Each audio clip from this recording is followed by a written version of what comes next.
بسم اللہ الرحمن الرحیم۔ محترم، آپ نے ایک ویڈیو بھیجی ہے جس میں ایک رافضی شخص وہ یہ دعویٰ کرتا ہے کہ جو ہم روزہ رات کا کچھ حصہ گزار کر چھوڑتے ہیں یہ قرآن سے ثابت ہے، اور اس میں وہ قرآن کی 2 آیتیں کوٹ کرتا ہے۔ ان میں سب سے پہلی جو آیت کوٹ کرتا ہے وہ ثم اتموا الصیام الی اللیل، کہ تم روزے کو پورا کرو رات میں۔ تو کیا اس کی یہ بات درست ہے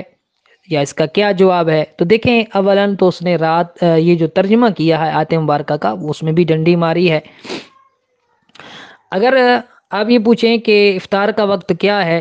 تو قرآن پاک میں فرمایا ثم اتموا الصیام الی اللیل، یہ تو ہماری دلیل ہے کہ تم روزے کو پورا کرو رات تک، یعنی جب دن ختم ہو جائے اور رات آ جائے تو اب روزے کو افطار کر لینا چاہیے، اور یہی حق ہے، اور یہی اس آیت کریمہ سے ثابت ہوتا ہے، اور یہی اہل سنت و جماعت کا مذہب ہے، اور اسی پر اہل سنت و جماعت کا عمل ہے، کیونکہ دن اور رات کے ختم ہو جانے کے درمیان میں کوئی دقیقہ، کوئی وقفہ نہیں ہے، اور دن ختم ہوتا ہے سورج کے غروب ہونے کے ساتھ۔ اب سورج غروب ہو گیا، اس کے بعد جیسا کہ یہ شخص کہہ رہا تھا کہ شام ہوتی ہے اور رات کچھ دیر بعد آتی ہے، یہ ان کی اپنی من گھڑت بے باکانہ تفسیر ہے، اور یہ علم لغت سے اور علم تفسیر سے اور قرآن و حدیث کی تعلیمات سے جہالت کی دلیل ہے۔ خود قرآن پاک میں سورہ اعراف ہے، آیت نمبر 54 ہے، اس کے ایک حصے میں اللہ تعالیٰ نے ارشاد فرمایا یغشی اللیل النہار یطلبہ حثیثا، کہ اللہ دن رات کو ایک دوسرے سے ڈھانپ دیتا ہے تو ان میں سے ایک دوسرے کے فوراً بعد آ جاتی ہے۔ اسی بات کو علامہ ساوی رحمۃ اللہ تعالیٰ علیہ نے تفسیر ساوی کے اندر ذکر فرمایا لیسا بینہما فاصل، فرماتے ہیں کہ اللہ تعالیٰ نے فرمایا کہ وہ دن کو رات اور رات کو دن سے ڈھانپ لیتا ہے، یعنی جیسے دن ختم ہوتا ہے فوراً رات آ جاتی ہے، درمیان میں کوئی دقیقہ نہیں ہے، وقفہ نہیں ہے۔ فرمایا لیسا بینہما فاصل، درمیان میں کوئی فاصلہ نہیں ہے، کوئی حد فاصل نہیں ہے، کوئی دقیقہ نہیں ہے، کوئی منٹوں کا یا سیکنڈوں کا وقفہ نہیں ہے۔ جیسے سورج غروب ہوگا فوراً رات شروع ہو جائے گی، دن ختم ہو جائے گا، جیسے رات ختم ہوگی فوراً دن شروع ہو جائے گا، درمیان میں کوئی دقیقہ، کوئی وقفہ نہیں ہے۔ تو اب اس سے یہ واضح ہوتا ہے کہ ثم اتموا الصیام الی اللیل، کہ روزے کو رات تک پورا کرنا ہے، کہ جیسے رات کا آغاز ہو روزہ شروع کر لیا جائے۔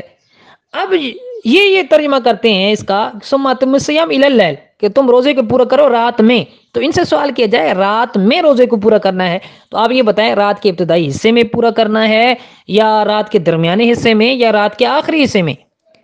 اگر روزے کو لے کر جانا ہے رات کے آخری حصے میں تو یہ بالکل واضح طور پر باطل ہے، کیونکہ اس صورت میں مطلب یہ ہوگا کہ ساری رات گزر جانے کے بعد دوسرے دن کی صبح کو روزہ افطار کرو، اور اس کا کوئی بھی قائل نہیں۔ اور اگر تم یہ کہو کہ رات کے درمیان میں، تو یہ درمیان متعین نہیں ہے، اس آیت سے اس کا کوئی پتہ نہیں چل سکے گا کہ گھڑی بھر گزرنے کے بعد روزہ چھوڑنا ہے یا ایک پہر یا 2 پہر، یہ آیت کچھ نہیں بتاتی۔ اور اگر آپ یہ کہیں کہ اس سے رات کا ابتدائی حصہ مراد ہے تو یہی ہم بھی کہتے ہیں کہ یہی اس آیت کا مفاد ہے، اور یہی اہل سنت و جماعت کا مذہب ہے کہ رات کا جیسے ابتدائی حصہ آئے دن ختم ہو، تو چونکہ درمیان میں کوئی وقفہ، کوئی فاصلہ نہیں ہے، ان دونوں میں ایک آن میں یہ دونوں ایک آن واحد میں مشترک ہیں، تو لہٰذا روزہ افطار کر لیں، اور یہی اہل سنت و جماعت کا مذہب ہے۔ اور روافض کا جو قول ہے یہ بالکل شریعت مطہرہ پر افتراء، بہتان ہے، کیونکہ حدیث مبارکہ نبی پاک صلی اللہ علیہ وسلم نے ارشاد فرمایا اذا اقبل اللیل من ها هنا وادبر النهار من ها هنا وغربت الشمس فقد افطر الصائم، بخاری شریف کے اندر ہے، سنن ترمذی شریف کے اندر روایت موجود ہے کہ آقا علیہ السلام نے فرمایا جب مشرق سے رات آ جائے اور جب مغرب سے دن پلٹ آئے اور سورج غروب ہو جائے تو تحقیق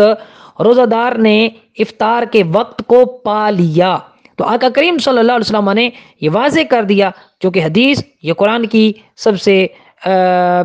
اچھی ایک تفسیر ہے، تو آقا علیہ السلام نے خود ہی تفسیر کر دی کہ سورج غروب ہوتے ہی رات شروع ہو جاتی ہے، اور روزہ دار افطاری کے وقت کو پا لیتا ہے۔ اب یہ تو ان کا گمان فاسد ہے، خام خیالی ہے کہ اسی آیت کو لے کر یہ اپنا باطل موقف ثابت کرنے کی کوشش کرتے ہیں۔ ہم یہ کہتے ہیں کہ یہ جو آیت ہے، اس آیت میں الہ جو ہے یہ انتہائی غایت کے لیے آ رہا ہے۔ اب رات جو ہے یہ غایت ہے، اور اس کا جو ماقبل ہے وہ مغشا ہے۔ تو اب کیا جو غایت ہے، الہ کا ما بعد ہے، یہ ماقبل میں داخل ہوگا یا نہیں ہوگا؟ اس کے حوالے سے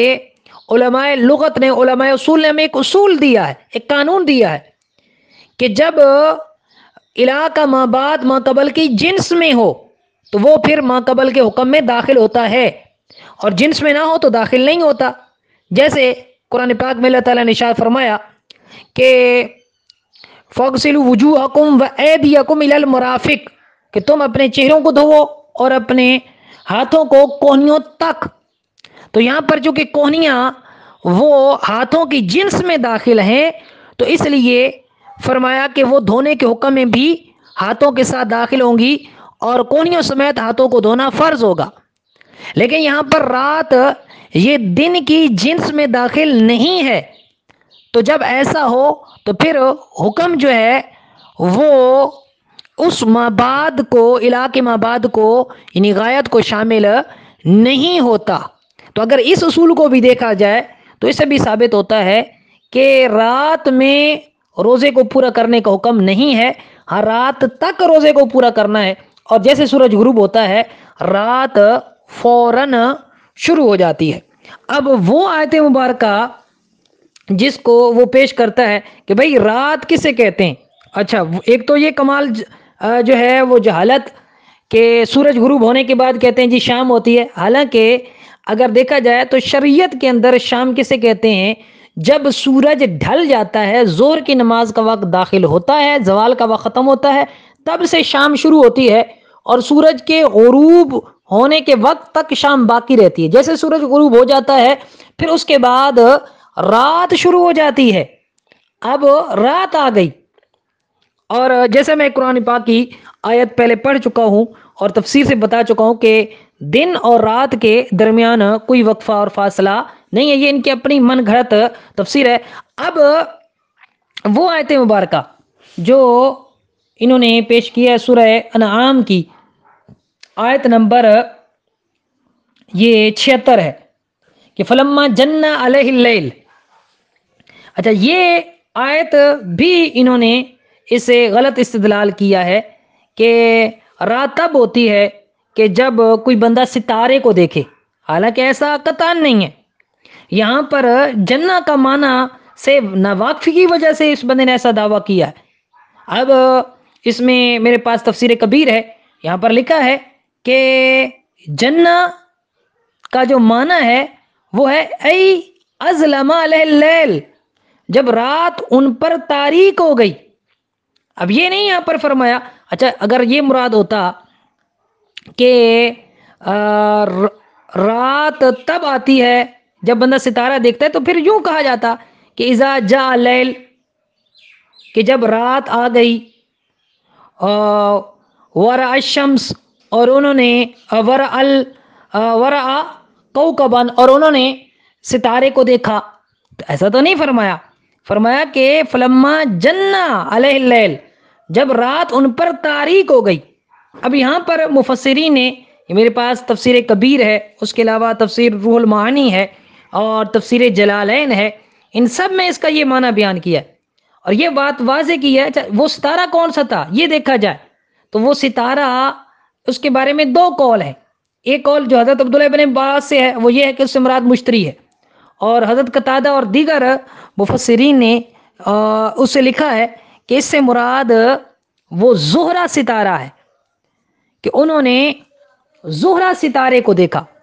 اب جو زہرہ ستارہ ہے نا، یہ سب سے زیادہ جو روشن سیارے ہیں نا، وہ ان میں سب سے زیادہ سورج ہے، سورج کے بعد چاند ہے، چاند کے بعد زہرہ سب سے زیادہ روشن ہے۔ اور یہ ایسا روشن ہے کہ جب سورج طلوع ہو رہا ہوتا ہے تو تب بھی اس کو دیکھا جا سکتا ہے جب کہ مطلع بر آلود نہ ہو۔ اسی طرح اگر مطلع صاف ہو تو جیسے سورج غروب ہو اسے آپ دیکھ سکتے ہیں، لیکن زیادہ روشن اس وقت ہوتا ہے جب سورج غروب ہونے کے بعد رات کچھ تاریک ہو جائے، تھوڑا سا وقفہ گزر جائے تو پھر وہ ستارہ مزید روشن ہو جاتا ہے۔ تو مقصد اس کا یہ تھا کہ چونکہ حضرت ابراہیم علیہ السلام کی قوم وہ ستارے کی عبادت کرتی تھی، سورج کی عبادت کرتی تھی، چاند کی عبادت کرتی تھی، تو اب جب وہ ستارے کی عبادت کرتی تھی تو مقصد یہ تھا کہ جب وہ خوب واضح روشن ہو جائے، آپ قوم کے ساتھ بیٹھے تھے، ان کو واضح نصیحت کر رہے تھے، جب وہ ستارہ سامنے آیا خوب روشن ہوا تو آپ نے ان کا رد کرتے ہوئے یہ فرمایا کہ حاضر ربی، یعنی کیا یہ میرا رب ہے، یا ان کا مذاق اڑاتے ہوئے کہ کیا یہ میرا رب ہے، تو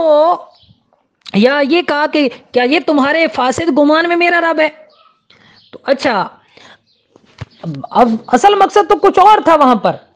اب یہ یہاں پر یہ ثابت کرنے کی کوشش کر رہے ہیں، تو یہ ان کا ثابت کرنا بالکل درست